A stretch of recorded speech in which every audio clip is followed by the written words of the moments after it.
Hello, friends. Welcome to Chickenlandia and welcome to Bawk Talk Live, your friendly Backyard Chickens 101 question and answer show. I am the president of Chickenlandia, and today we're going to talk about baby chicks. I've got lots of baby chick questions that I received. So we're going to talk about that, and I want to tell you that if you want to submit a question, then you can do that by going to my website, welcome to chickenlandia.com, and filling out the contact form. There's a little drop-down menu, and it says, ask a chicken question. And so you can go there, and then I will answer it on my next Bawk Talk Live. You can also ask questions live, but because this is a one-woman show, I might miss it. So, just to make sure your question gets answered, it's best to submit it via my website, welcome to chickenlandia.com. So I want to say hello to the people that have joined us so far. I know we have 13 Moons Homestead. She is one of my lovely moderators. You should definitely check out her channel. Very good channel. My Family Garden is here. Kiss My Grass Acres is here. I just get a kick out of your name. Farmers Kind of Life, thank you for being here. Devin Edgley, I think I'm pronouncing your last name right. Thank you for being here. I did see your question, and I'm hoping to get to that at the end. Broke Urban Farmer, thank you for being here and making lemonade from lemons. Also, our Serenity Homestead says, Bawk. Hey, y'all. It is great to be here today. It's been a very busy week. It's been a very busy day. And I say it's been a very busy week, and it's only Monday. So that's where I'm at today. I'm just going from thing to thing today. And then I also got a phone call this morning from a local radio station, KSIM. I hope I'm saying that, or KISM. And it's the classic rock station here in Bellingham or Whatcom County. And so I'm going to do a little interview with them tomorrow morning. It's all about what I do as Welcome to Chickenlandia, as the president of Chickenlandia. And we're going to be talking about, I think we're going to be talking about the Linden Home Show, which I'll be doing this weekend. If you're local, come and check me out. And right now I have the street sweeper right outside the window. Yes, I don't live in the country. There's a street sweeper here going very slowly and loud. I don't know if you can hear it. Hello, Along the River Homestead and Built on the Rock Homestead. Thank you for being here. So yeah, I am doing that interview in the morning. It's live. I hope I can get caffeine before I do that interview. And what else? Oh, so I'll be at the Linden Home Show this weekend doing a Backyard Chickens 101 seminar. I'll be at the main stage at 2:30 if you can make it. I'd love to see you there. Our Serenity Homestead says, hey, Dahlia, Mandy at Royal Amethyst Acre said hi. Well, hello, Mandy. Okay, so I have several questions today. As you guys know, it is baby chick season, the most wonderful time of the year, and my very, very busy time of the year. It's during this time that I am just going from place to place on the weekends, doing Backyard Chicken 101 seminars and teaching classes. I've also got a big class, my biggest class of the year coming up at the Whatcom Community College. So if you're local, you should check that out too. Along the River Homestead says, baby chick season is better than Christmas. It's a lot of fun. It's a lot of fun. Chickmas. So yeah, I love talking about baby chicks, and I love this time of year because that's when so many people are getting started, and there's just so many folks that are like, oh my gosh, I've never had chickens before, but this year I'm going to do it, and I'm doing all my research, and that is exactly what Chickenlandia is here for. I love helping people get started. That's my specialty. Um, so definitely, if you're one of those people and you want to ask some questions, do that. Go to my website, submit some questions. 13 Moons Homestead says, raise his hand. That's me. She's new to chickens this year. I have a question that you asked in here today, so I'm going to be answering that. So without further ado, I want to start on these questions. I got some questions submitted through my website by Ramona. And she asked, what temperature should I keep my chicks at? And that's a really good question. I think that's one of the things that people get stressed out the most, because they're bringing these little, like maybe they went to the farm store and they got some baby chicks. And baby chicks are both very resilient and very fragile at the same time. So I always say a good way to think about it is to do what you have observed a mother hen doing and think along those lines. Hello, Eric Johnson. My moderator, Eric Johnson, is here. Thank you for being here. So if you go to the store or if you go to a breeder and you get day-old baby chicks and you're bringing them home, a good temperature to keep them at would be, at the beginning, would be 95 degrees. And then each week you're going to lower that by 5 degrees until probably about a month. And then it'll likely stay the same until they're ready to go outside. But having said that, I will tell you that, I will tell you that, Eric Johnson says, do you want me to sit on the baby chick? No, that is not recommended. And if you have to ask, maybe you need to rethink this chicken adventure. Brilliant creatures, thank you for being here. I will tell you that many years ago, my husband and I, we owned a farm store in Linden, Washington. And at that farm store, we, of course, had many, many baby chicks. And so we never, ever had a thermometer there. And I was still at the beginning of my chicken keeping adventure at that point. And the way that I learned was not to use a thermometer and keep your eye on the temperature, but actually to really keep your eye on the behavior of the chicks. So let's say you have a brooder, you have a heat lamp, you put your chicks in the brooder, and they're all huddled under the heat lamp. They're kind of getting on to each other and they're peeping really loud. And you can tell when a chick is making a distressed call, peeping really loud, kind of trying to get on top of each other, trying to get warm. They're too cold. You probably will need to lower the lamp at that point. Let's say you have the heat lamp there and all the chicks are on the sides. They're all lined up on the sides of the brooder, and they're probably trying to get away from the heat lamp. If you see them doing that, that means it's too hot and you need to raise the lamp. So pay attention to their behavior. There should be chicks sleeping under the heat lamp. There should be chicks walking around pecking and scratching. There should be chicks at the water and food, which should be away from the heat lamp. You don't want to put them underneath the heat lamp. Chilling out over there, eating, drinking. And there should be chirping and cheeping, but not like a distressed call. So it's going to sound pretty relaxed.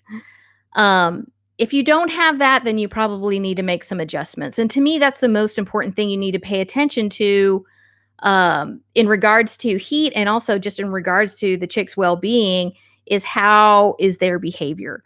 Now, one way to not have to deal with any of that is to use a what's called like a panel heater or a radiant brooder.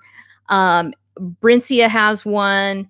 I think there's a company called Premier that has one. And basically it's like, I like to call it like a mechanical hen. It's a heater that kind of stands on 4 legs, and you can raise and lower it. For baby chicks, you're going to have it pretty low. And instead of it generating heat with a red lamp, which is a fire hazard, no matter how you spin it, It's more of a fire hazard, especially at the point that you're putting shavings in there. Um, the radiant brooder is way safer. And I do find that chicks do better with it. And what they'll do is they'll go underneath it when they need to, just like they do a baby hen. I mean, a mother hen. So when you bring your chicks home, you bring them, you introduce them to the food and water, you can put them under the brooder so they know where the heat source is. And then they will go underneath it if they need to and come out when they need to. And that is, to me, the best way to do it. It is more expensive than a heat lamp. That's the thing. Heat lamps are really accessible. But if you can afford it, I would suggest going with a radiant type heat source. They're just safer. And it seems to me that the chicks just kind of do better with them. Green Dream Project, another one of my trusted moderators. Thank you so much for being here. If I missed you, come back and say hello. Homestead Dreaming, hello. Thank you for being here. Just going through to see if I missed anybody. Today we're talking about baby chicks. And I hope that helps. Ramona. She also had another question. Can I give my chicks regular chicken feed? So I'm assuming that by regular chicken feed, you probably mean layer feed. And what I would suggest to you is to find a feed that is formulated for baby chicks. And that would be called Chick Starter. I just want to say hello to Lorella, Plan B Orchard and Farm. I see you with your new name. Woo! Sounds great. Thank you for being here. So Chick Starter. You're going to want to keep them on this feed for at least the first 12 weeks, and then you can go to a grower feed if you want, or you can keep them on it until they either are at the point either they start laying or they're 20 weeks old. So that's what I would do. There is medicated feed. You'll see when you go to buy chick feed, there's medicated feed and there is non-medicated feed. I would encourage you to do your own research and decide what you feel comfortable with in terms of medicated versus non-medicated. I will tell you that I do not use medicated feed. And in my classes, I don't really recommend medicated feed. But like I said, I'm not a veterinarian. I'm not a scientist. This is my preference. And so, that is my recommendation. Medicated feed contains a low level of medication for an intestinal disease that baby chicks and chickens can get called coccidiosis. And coccidia is a parasitic protozoan that lives in the soil, and really it's everywhere. Any chicken that is going to be outside is going to be very likely exposed to it on some level. So obviously we don't want our chickens to get sick and die. We don't want baby chicks to get sick. In my experience, what I do is I really pay attention to the intestinal health of my baby chicks. And one way that I do that is by offering probiotics. At the beginning of life, when I give them their water, I will put a probiotic, vitamin, and electrolyte powder in their water, and you can get that really at any farm store. If I give them a treat, I will give them plain whole milk yogurt, which of course contains probiotics in it. Another thing that you could do is put a splash of apple cider vinegar in their water. There's actually a study, I need to find it, but it does talk about how apple cider vinegar is beneficial in preventing coccidiosis. So I will try and find that. And if I do find it, I'm going to link it in the description for you.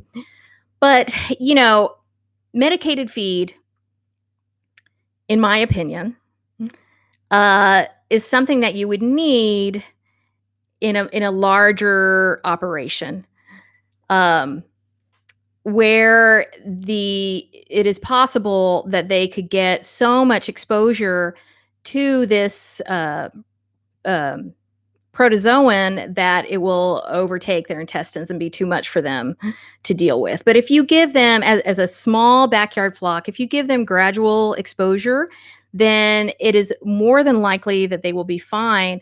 And if you do see that they're coming down with something, then you can administer the medication that is in a low dose in the medicated feed, and that should hopefully handle it. Now, I don't want to mislead you and tell you that coccidiosis is fun. It's not. It's awful if you have baby chicks dying from it. Um, but as someone that is natural leaning like I am, I rather not medicate unless I absolutely have to. And another thing to consider is whenever you medicate, that medication doesn't stop with your chick. It goes into the environment. And so considering those things, I think, and considering the risks, remember it's always risk versus risk. I rather take the low risk of them contracting something and me having to medicate the chicks than me just giving them a medication without them having anything. And actually, the next question that was asked is, can I give my chicks grass to play with?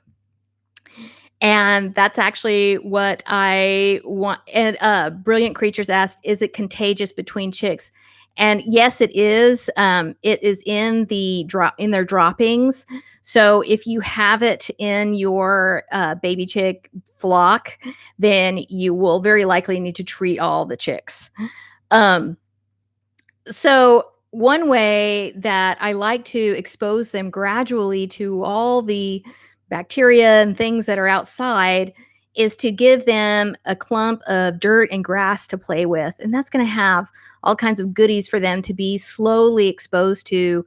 If you had a mother hen that was raising baby chicks, she would, of course, be taking her chicks around the environment. They would be pecking and scratching, and they would be getting this gradual exposure. So without that, I would give them clumps of grass and dirt and let them play with that. And that's another way that they can be exposed to all the wonderful things that are in the environment that they need exposure to. I'm just going to go back and look and see if I missed anybody. Suburban Homesteader WY. Hello, young lady, they said. I don't always feel very young, but thank you. Big Dream Homestead, Big Dreams. Did I say hello to you earlier? I'm not sure if I did. Green Dream Project says, wait, you're not a scientist? Not in this life. All right. Just moving on. When should I give my chicks grit?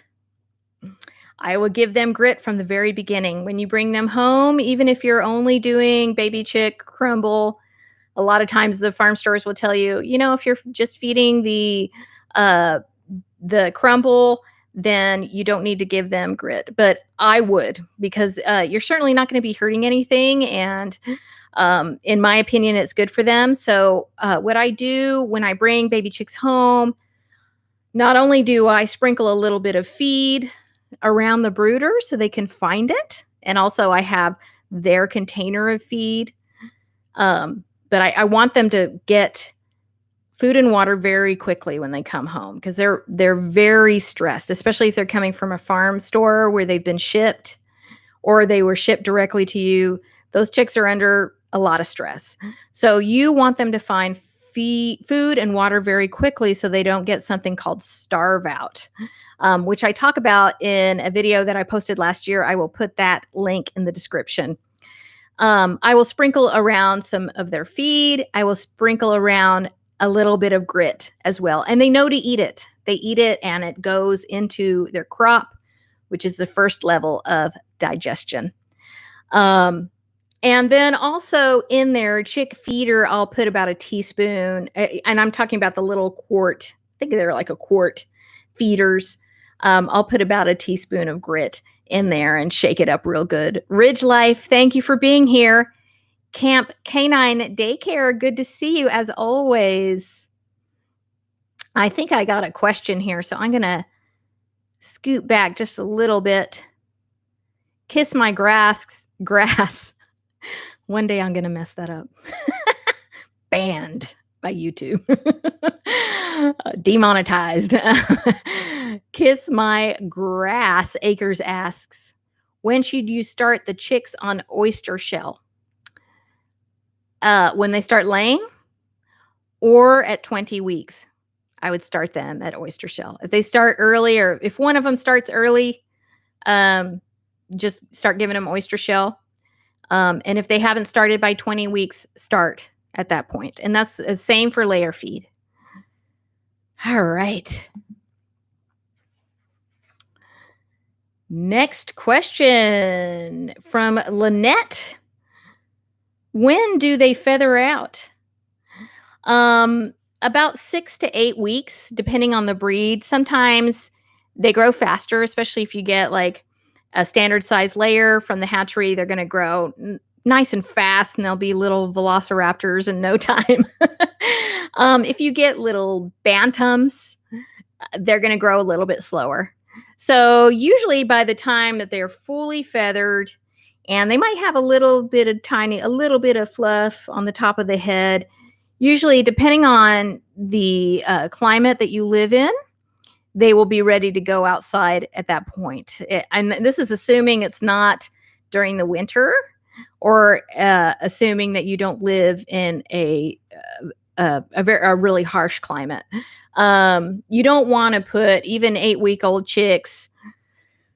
If it's 30 degrees at night, you do not want to put them outside at that point. You really want them to be able to acclimate to the change in temperature. Chickens are very resilient when it comes to especially cold temperatures. Heat, not as much, depending on the breed. The lighter the breed, the better the Green Dream. I just saw your comment. Stacks on stacks. I don't know what you're talking about. But, Ridge Life. Thank you. I hope you have a great time at the dentist, and I'm glad that you're listening. Okay, I just got totally sidetracked. What was I talking about? I don't even remember. Somebody remind me. So I saw the stacks on stacks. I started thinking about money, and when you remind me what I was talking about, I will get back on it. Oh, now I remember. Chickens are great with handling cold, usually better than heat, depending on the breed. But what is hard for them is a sudden drop in temperature. That's what's hard. So if you're putting baby chicks out and it's the middle of winter and it's getting, 40, 30, 20 degrees outside or less, then you might not fare well. The baby chicks will maybe not do well. So what I would suggest is, offering some type of supplemental heat if you absolutely need to put them outside at that point, and then slowly lowering the temperature down every few days. You can lower the temperature down depending on their age. And I don't usually suggest using a heat lamp outside in your coop. It is a fire hazard for sure. I know that many people do it, and I understand why. If you can, I would say use a panel heater. It's just safer, or a radiant brooder. It's just safer when you're putting a heat source and shavings together, wood shavings. Okay. Let's see. I want to look and see. I think I got a question from Homestead Dreaming. If you use sand in the coop, would you still provide grit? I would. Especially for hens, laying hens. They need a bigger, like a bigger pebble. If you go look at the grit that's offered at The farm store, it's bigger than sand. And even I guess it would depend on what kind of sand you use, but even the chick grit is a little bit more, it's more coarse than playground sand. And that's the kind of sand that I've used with my chickens before. So I would, and certainly with laying hens, I would, because it's just the pebbles are much bigger than a grain of sand. And Eric Johnson just answered it. Sand for chicks, bigger birds need bigger grit. Suburban homesteader WYD, you are cute as a bug today, almost as cute as you are in your chicken costume. Almost. Chicken, nothing beats chicken fashion. Here's One Chicken Lady. Hello, that's my friend One Chicken Lady answering Homestead Dreaming's question as well. Big Dreams Homestead asks, do we need grit if they are on rocky soil? I would say if they have access to pasture, you have less of a need to offer them grit. Do I still offer grit? Yes, I do. But I know that a lot of people don't, because they're really likely to find that in their natural environment. But I do. It's fairly cheap, so I buy it anyway and offer it along with my oyster shell. Suburban Homesteader asks, I saw a video saying no to shavings. What do you think? My first question would be, okay, why? I think I know what you're talking about. There are a few influencers and bloggers that recommend against pine shavings. There's a lot of people that use pine shavings. There are people that use straw. There are people that use sand. And there is a lot of disagreement between those people. And sometimes it can get pretty intense. In my opinion, it's really just what works best for you. They said it's toxic. That hasn't been my experience.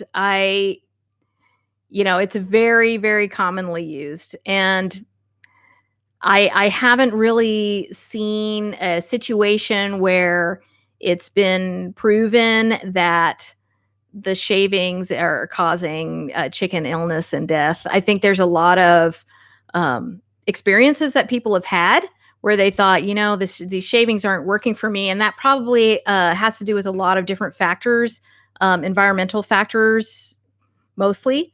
But I will tell you that I've been using them. I think they're great for keeping ammonia down. I use pine shavings or aspen shavings. I have not used, I'm going to cough. Hold on.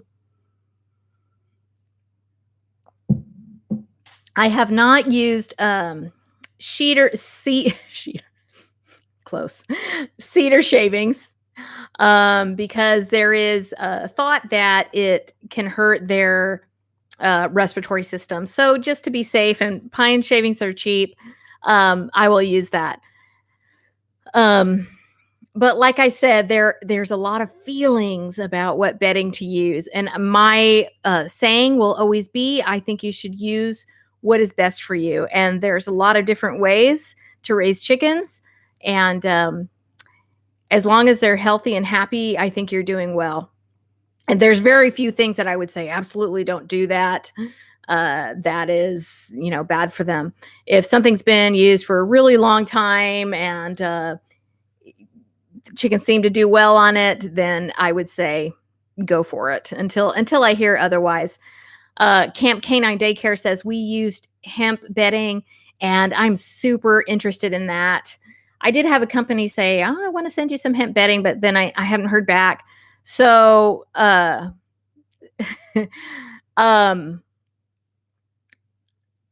really want to try it. I've heard some really good things about it. What I start baby chicks out on is actually paper towels. And I do that because they can get really good traction on it. Baby chicks need good traction. They need to be able to spread their little toes out and walk without slipping around, or else they can end up with some issues with their feet and legs, and you don't want that. The other thing is while they're getting used to finding the food and water, I want them to be able to just not have any roadblocks between them and the feed, and to be able to find it very easily. So that is what I do. I put them on paper towels at first when they're really little. And then after a few days, I'll put them on shavings or pellets. And maybe someday I'll try hemp. Okay. Almost Homestead says there's a guy near Monroe that sells hemp bedding. Yeah, I think I talked to him. I think I have talked to him before, but we'll see. Tammy Stoddard. I only use pine shavings in the nest box. Coop and Run are all sand and works great. I know people that just absolutely love sand. And I say if that works great for you, go for it. I have used straw. I really like straw. I right now I'm using shavings, and I use nesting pads in their nesting box, which I really like. The busy little house. I missed you. I know that you came in before while I was talking. So hello. Thank you for being here. And I mean, I think if sand works for you, that's great. I know a lot of people just swear by it. They just absolutely love it. I'm not going to repeat that, Almost Homestead. Daisy Chain 808. Thank you for being here. In Snohomish, there's a hemp bedding guy too. Is there a hemp bedding guy in every county? Yeah, I do use sand in the I make dust bathing areas for my chickens, and I use sand in those areas, and they're just like little dust boxes. And they just love that. And right now, my chickens look terrible. If you happen to notice, they look terrible because I put a lot of wood ash in their dust boxes. And so they're like, they just look really dirty right now. I feel so self-conscious. All right. Well, guys, I did have a question from Devin Edgley. It was asked before the live started, and I guess they couldn't stay for the live. And the question was, can you use Coop Deodorizer if you compost the bedding that you use? And if so, which do you use? And yes, I do. And you can. I do. I use it, and you can too.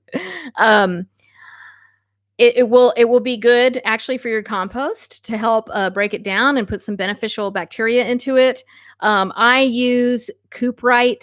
It's from a company called Little Farmer, and I get it from a company called a website, My Favorite Chicken. And I actually did a video on it. I really love this stuff. It has rosemary in it, and it just is so good at keeping the ammonia down in my coop. And I have ducks, so they really do generate a lot more mess than just regular old chickens do. So I love my Coop that I use. I did do a review on it. I'm going to put that video in the description for you. So the short answer to that question is, Devin, yes, you can use it. Let's see. I think I got Chris in Edison. Hi, Dahlia. Have you ever used Pinless Peepers? I have 2 hens that are shredding feathers on my other girls, and nothing's helped. And they don't have bugs. They look like they're too big for the nostrils. I haven't used them. For you guys that don't know what Pinless Peepers are, they're these little, they're so funny. They look like little kind of beatnik glasses that you can put on your chickens. And what they do is they make it difficult for the chickens to focus and peck on a specific thing. So they are used if there is a problem of pecking and feather eating in a flock. Um, I would say, use that as your absolute last resort. Um, First, I would look at a few things. Are your chickens, first of all, are they getting enough protein in their diet? Do they have what they need in their diet? They probably do. Um, oh, that's good. Chris and Edison said I started using Coop right after you recommended. I love it. Yeah, I love it. Um, Make sure they have enough space, and also, yeah, obviously check them for mites and lice. And then what you could do is use a chicken saddle, and you can use that for rooster damage where, rooster is getting too acting the fool with the hens, getting too overactive with a specific hen or with all of his hens, and so much so that the chickens are losing feathers on their backs. So a chicken saddle will protect their back and give them enough time for the feathers to come back. And usually, once the feathers come back, it will decrease the problem of pecking. If they're already missing feathers, that's a big temptation for chickens to peck at that area.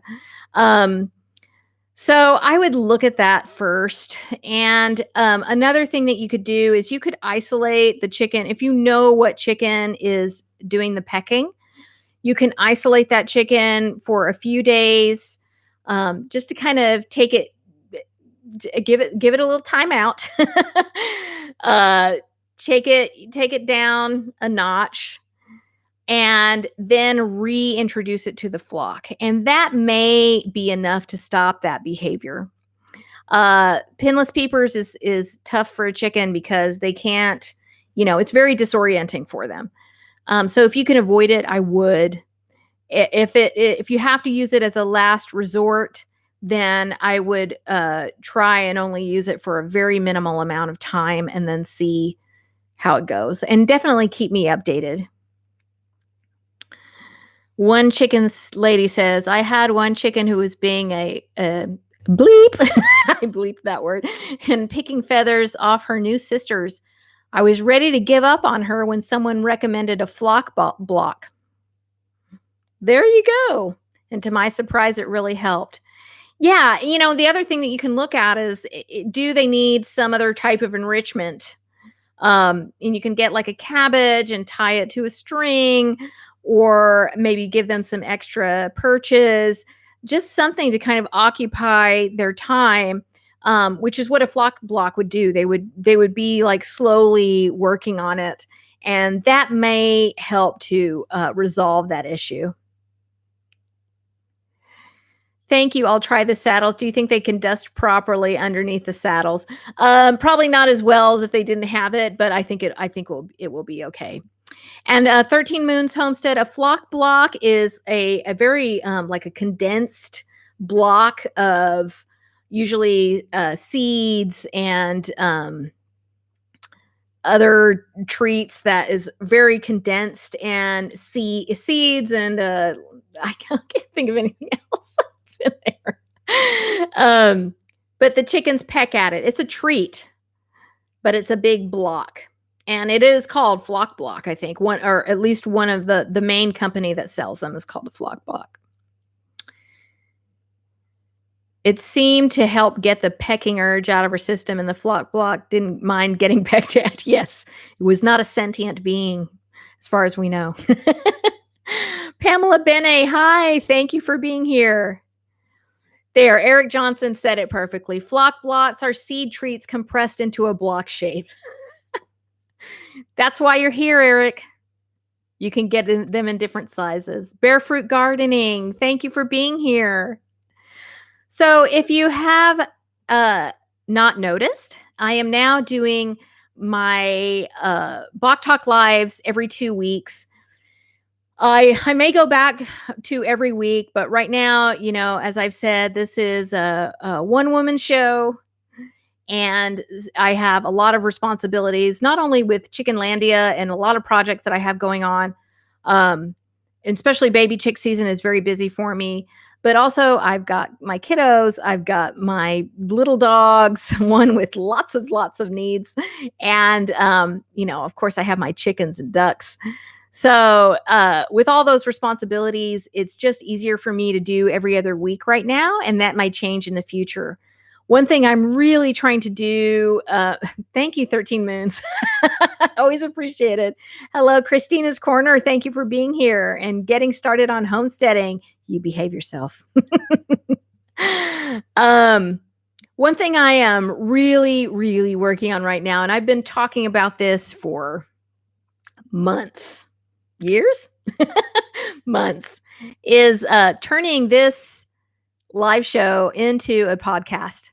So, really working on that in earnest right now. And hopefully it will be available soon for you. But, in order to do that, I've got to have time and energy to focus on it. So that's why that's why I'm kind of cutting back a little bit on doing the Bawk talks every week. So hopefully this new schedule works for you. I'm so glad that you guys are here today. Do you like this time? It seemed to be a good time to do it. I got more people this time than I usually do. I usually do 2:00 Pacific time, but I have many more people this time than I normally do, and that makes me happy. The Apricot Tiny House, thank you for being here. So if you have a chicken question, what you need to do is go to my website, welcome to chickenlandia.com, go to the contact section. There's a little drop-down menu. It says, ask a chicken question. Click that and ask your question and send it to me. And I will answer it on my next Bawk Talk Live. That's the best way to submit a question. Sometimes I get them when people comment. Sometimes I get them live, but it's harder for me since I'm just, I'm here. I don't have anybody putting the questions in front of me. I don't have a team yet. Working on it. Bits of me, thank you for being here. So it's best to submit your questions beforehand. Definitely do that. And I thank you so much for being here this week. I like to keep it short and sweet, as you guys know, so that people will be encouraged to watch the replay and learn everything they need to about their backyard chickens, because that's what I love doing. So guys, thank you for being here, and we'll see you in a couple weeks. This Wednesday, I have a video coming out for new chicken keepers. It's all about the best chicken breeds, the easiest chicken breeds for you to get for your new flock. So you should watch it. You should share it with your new chicken friends. And I hope you love it. Thank you so much for being here, guys. We'll see you soon.